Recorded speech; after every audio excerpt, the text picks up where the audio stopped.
Next one. Proposition 115. Late-term abortions. My note to myself when I decided that I think I'll vote yes on this one. This is a no-brainer. Abortion is murder. Enough said. Very simple, to the point. The problem I have with it, well, any of those, as a lump sum of your abortion, is whether it's legal or not, I don't want to pay for yours. Exactly. And all of these operations, we don't focus on the fact of how it's done, who's paying the bill. In our medical system, the taxpayer, directly or indirectly, is supporting and being complicit in the murder of babies. And that's, if you want to choose to do it, that's between you and God. When I don't want to pay you it. On so many issues across the spectrum, if it involves spending taxpayer money or even private money, and especially if it's to be presented negatively, the term you'll hear used is money is fungible. Okay? What that means is I don't like you drinking so much to the extent where you have to borrow money. Okay? But I give you a $20 bill to go get lunch. I tell you, don't be going to the liquor store. Yep. This is for lunch. But what did I do? I just freed up $20 that's already in your pocket to go to the liquor store. Yep. That's what they mean when they say money. So we give taxpayer money to outfits like Planned Parenthood to conduct mammograms. You may not perform abortions with this money. Well, it frees up their other money to perform abortions. We're still funding it because money is fungible. Okay? All of their arguments to the contrary are empty. Taxpayers are paying for abortions. Yep. All the way it goes. That is so clear. That's a no vote. The actual legislative language here is far worse, but here's one that bothers me also. This has been on the ballot before. Every year. And I don't like that part of this. It is the only issue whereby aiding and abetting is not a crime. We can criminally punish the doctor for performing or attempting to perform a prohibited abortion. The mother is free and clear. Every other crime, okay, if we're going to charge the doctor with a crime, why aren't we going to charge the mother with aiding and abetting in the commission of that crime? I don't like that. There's so much wrong with this. Always has the whole abortion argument, and you know, prior to Roe versus Wade, Supreme Court decision, the states were actually solving this. The states were deciding, yeah, it's legal in this state and it's not legal in that state. They were. And a lot of states were repealing their criminal code relating to abortions. Okay? You can be anti-abortion all you want, but if the state decided to make it legal, a legal medical procedure, that's for the state to do, not the Supreme Court. And it was never an issue until it went to the Supreme Court. Now it's a big political issue.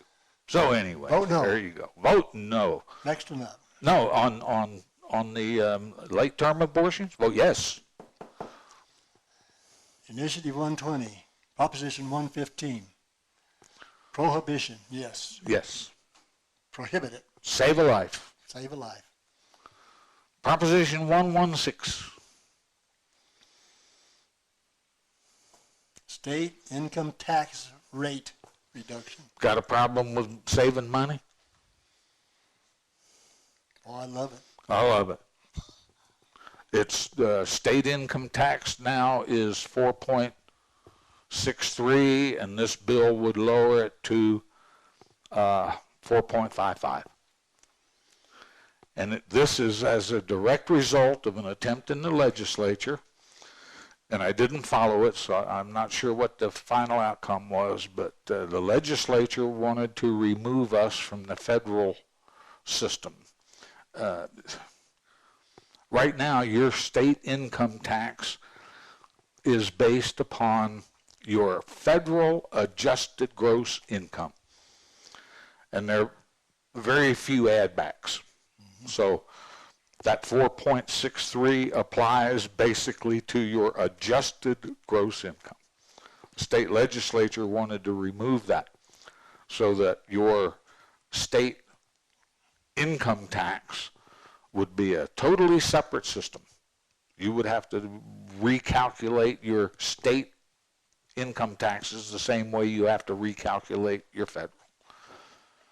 And you think that would have raised your taxes? Huh? You think? Yep. So state income tax reduction gets my vote for yes. Under proposition, another proposition, 117. And voter approval requirement for creation of certain fee-based enterprises.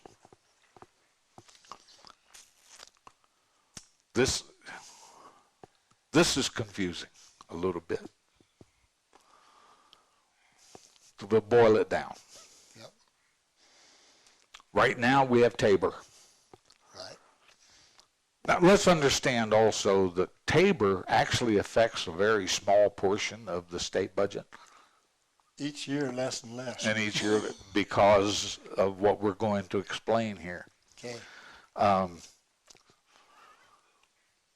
Tabor exempted fees and certain enterprise funds, such as your state parks pass. Okay, that fee is supposed to pay for state park maintenance. Fine, that's exempt. They set their rate based on their cost. The city of Cortez water system is an enterprise fund. You pay for the water you use. And the limitation is that those entities must receive less than 10% of their income from taxes. So they can receive taxes, but it can't exceed 10% of their budget. Okay? So our clever legislature, in their lust for your money, decided that everything should be a fee. The hospital provider fee, $800 million into the state budget this past year. You don't know about it. I go to the hospital every month for a little thing with my port. The bill does not show hospital provider fee. It's hidden. It is purposely hidden. It is prevented by law from showing up on your bill as a separate item. Okay? And they're doing that constantly. We'll just make it a fee. They don't even, these fee-based enterprises. Okay? So, all they got to do is say, and I haven't yet figured out, like the hospital provider fee, what service did the state bureaucracy provide me to tax me to go to the hospital? Huh? Yeah. again, they're calling it a fee, but it's not. It's a tax. So this is an attempt to put these fee-based enterprises, now it still doesn't include state park pass. That stays like it is. But it's an attempt to put this stuff back under Tabor and get the legislature back under a little bit of fiscal control. So that's a yes vote in my opinion. Okay, Proposition 117. Yes. Yes. Proposition 118. 118. Paid family and medical leave insurance program. Just what we need is another tax to fund mere bureaucrats to meddle in private business. That's what it is, simply. It's another tax on the employer. It's another tax on the employee, 1.2%. Okay? And the employer can even say, well, my 1.2% is $10, and your 1.2% is $10. The employer can take $5 of the $10 and put it on your bill. So the employer is paying $5, you're paying $15. Okay? Okay. That's what this legislation does. At its base, it is government meddling tyrannically in private sector. Yep. If you want to pass paid family leave for state employees, as an employer, you can set those rules. You leave my business alone. That's right. I'll set the rules for my business. And if I do not provide family paid medical leave, and therefore I cannot get employees, guess what I got to do? I got to change my policy. It puts you in the market for your own business, running your business Well, at on a profit. How do you make it? If you get into all kinds of issues on this type of thing, but the government getting into running your business, telling you how you have to do it, who you have to hire to make your business operate. Right now, we're all messed up with this COVID thing, with the government telling the businesses, you can't do this, you have to do that. that's right. And it's killing our businesses. And this is another one of the same things, intrusion into what you can and can't do as a business. And these are, so many of these no votes that we're showing are nothing but strictly a violation of our constitutional Correct. provisions of our individual and business liberty and freedoms to operate. And it will perforce raise prices. It automatically does. It You can't help cannot help it. That's the That thing. employer has got to meet expenses. Yeah. And that comes from his sale price. It has to go up. His costs going up. Who pays? You pay as The a consumer. consumer. It automatically. Yep. And the thing people don't realize is how much of a narrow profit line is in there. The profit line is very narrow, almost all businesses. And it appears like, well, gee, man, they're getting big bucks. Oh, they're not.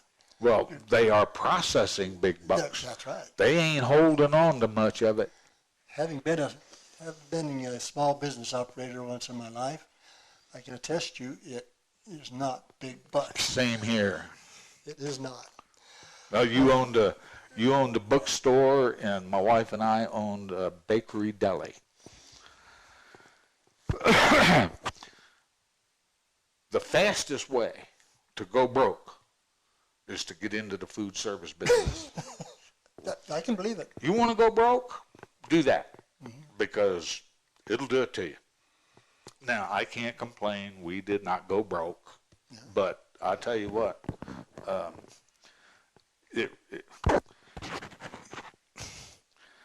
in Colorado, you have to pay an annual tax on what's on your shelf, called an inventory tax. Yep. So if it's one of those bills that we discussed way back when, there was right now there's an exemption. If a liquor store, customer drops a bottle of wine, breaks it, the liquor store can tabulate that throughout the year and deduct it from the profit. There was a bill to do away with that. So you would have to pay a tax on something that you didn't have. Okay. Real quick, just go down through them. Yes, no, yes, no, Okay. yes, no. Amendment B. No.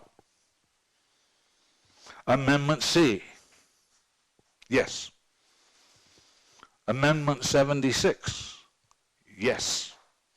Amendment 77. We disagree. I say no. You say yes. You're wrong, and I'm right. You have a right to be wrong. Proposition EE, no. Proposition 113, no. Proposition 114, no. Proposition 115, yes.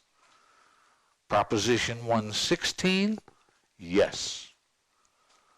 Proposition 117, yes. And Proposition 118, no. Very good. Now, just in closing, a couple notes. One, if this tape will be available on our website, our Facebook site, and we'll also make it available on our website on YouTube. YouTube? So you can review those later time. We'll also have a printed copy on our website, 912 website. Well, half of it's up there now. Yeah, we'll get the rest of it. The other half will be up in the next week. And that'll be in printed copy. You can read that. So that'll be available to you. So if there's any questions, kind of get a hold of us either through our little site on Facebook or through our email. And half of this, we have 4 of these measures appearing in the Four Corners Free Press. That's right. And the remainder 7 will appear in the October issue. There will be coming up interviews, forums. I know the Farm Bureau has one, and League of Women Voters is having one, and I think there's another one, but I don't know by whom. And that's the only one I've heard about. I only have heard of the 2. And then we will be hopefully having one here in the week of the 6th. to October 12th. 8th. It's going to be on, right now it looks like it's going to be on October 8th. Which is a Thursday evening. So we will have forums and online like this with the 2 candidates for District 3 County Great. Commission. No live audience. Yeah. It'll just be, Governor says we can't do that. so we'll be broadcasting those because you people need to get informed, know who you're voting for, know these issues, and don't just take our word for it. Look them up. Correct. Look them up because you may have a different opinion. If you go to the Secretary of State's website, go to election and voting, and then over here it'll say ballot issues. Click on that. You'll read what we just read, but there's also a PDF copy of the actual legislative language. What you're voting for here is not the legislative language. Read the proposal, what it is. Read it for yourself. The actual legislative language, because a lot of it will say, Colorado revised statute, yada, yada, yada, is amended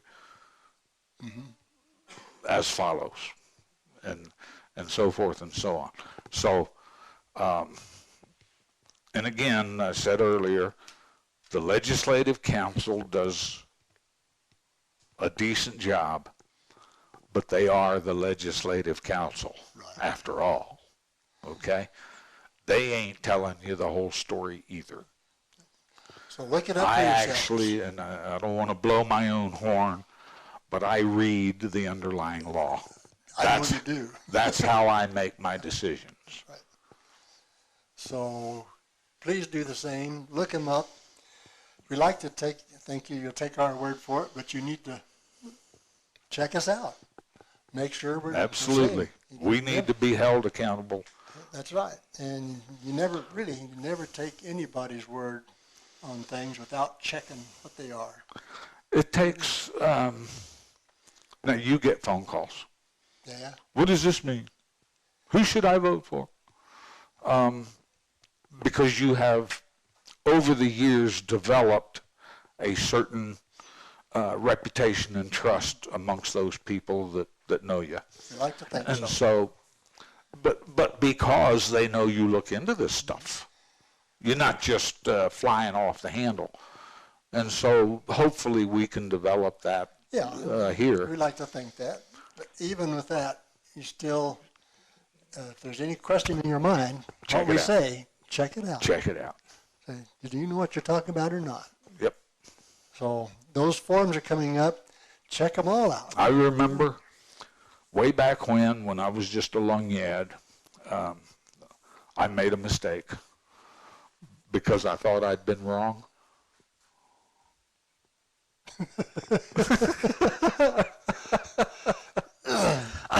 And you were.